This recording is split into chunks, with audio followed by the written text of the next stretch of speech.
sini saya akan menjelaskan materi tentang kulit. Yang pertama yaitu sekresi dan ekresi. Apa sih sekresi dan ekresi? Yang pertama, sekresi adalah istilah biologi yang memiliki arti proses pengeluaran zat-zat di dalam tubuh. Dalam biologi, sekresi adalah proses pelepasan zat berbentuk cairan oleh kelenjar atau sel dalam tubuh. Namun, zat-zat yang dilepas atau cairan tersebut masih memiliki manfaat bagi tubuh seperti enzim dan hormon. Yang kedua, sedangkan sistem sekresi adalah sistem dengan tugas untuk mengolah zat sisa, metabolisme dan racun, lalu membuangnya dari dalam tubuh. Sebab zat-zat sisa dan racun tersebut bisa mengakibatkan masalah kesehatan apabila tidak dibuang dari dalam tubuh. Yang ketiga, kenapa terjadinya alergi? Karena alergi terjadi ketika sistem kekebalan tubuh seseorang bereaksi secara berlebihan terhadap zat yang sebenarnya tidak berbahaya bagi kebanyakan orang. Ini bisa terjadi karena faktor genetik atau lingkungan yang mempengaruhi tubuh seseorang. Biasanya alergi dipicu oleh kontak dengan alergi tertentu seperti serbuk sari, bulu hewan, makanan tertentu, atau bahan kimia. Nomor 4, perbedaan antara fruitis yang disebabkan oleh jamur, virus, dan bakteri dapat dijelaskan sebagai berikut. Yang pertama, disebabkan oleh jamur. Penyebab fruitis yang disebabkan oleh jamur umumnya disebabkan oleh infeksi jamur seperti Botrytis cinerea, jamur abu-abu, atau Penicillium spp.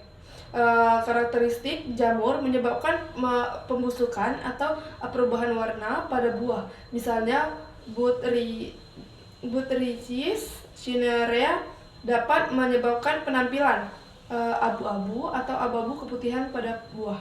Penyebaran jamur seringkali menyerang buah yang lembab atau yang terluka dan seringkali menyebar melalui spora. Yang kedua, virus. Penyebab fruitis yang disebabkan oleh virus disebabkan oleh infeksi virus tertentu seperti Tabocco, mosaics virus atau tomato yellow leaf spore virus. Karakteristik virus dapat menyebabkan gejala seperti mosaik atau pola warna tidak teratur, klorosis atau penyepuhan daun atau keriting daun pada tanaman buah. Penyebaran virus biasanya menyebar melalui vektor seperti serangga atau melalui perpindahan langsung dari tanaman yang terinfeksi. Yang ketiga, bakteri. Penyebab virus yang disebabkan oleh bakteri bisa disebabkan oleh bakteri patogen seperti Erwinia spp atau Pseudomonas spp. Karakteristik bakteri dapat menyebabkan kerusakan pada buah dalam bentuk bintik-bintik basah, kerusakan jaringan atau busuk basah. Penyebaran bakteri seringkali masuk melalui luka pada buah atau melalui air irigasi yang terkontaminasi.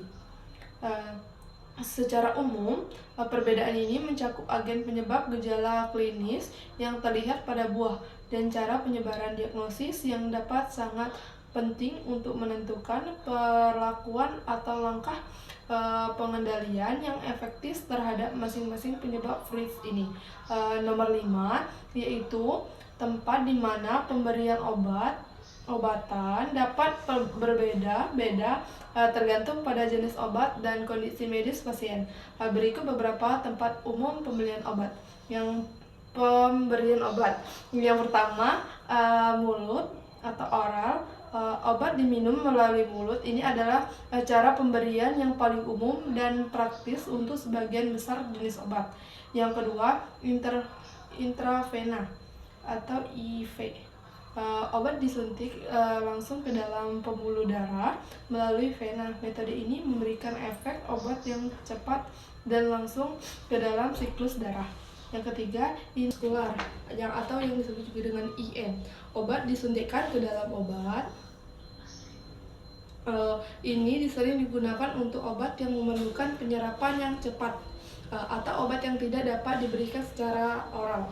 Yang keempat, subkutan atau yang disebut juga dengan SC atau subukutan.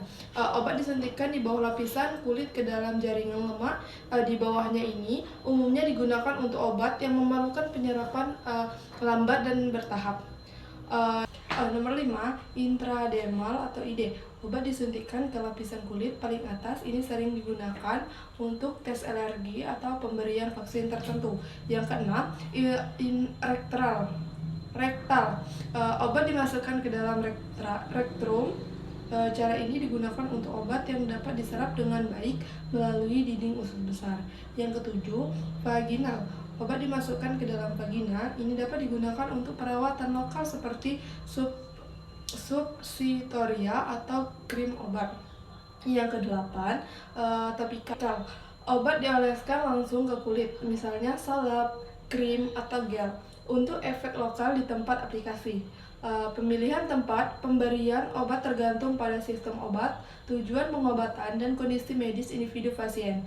Penting untuk mengikuti petunjuk dokter atau petugas kesehatan terkait cara pemberian obat agar pengobatan efektif dan aman. Yang nomor 6 yaitu kenapa terjadi jerawat. Jerawat adalah kondisi umum pada kulit yang terjadi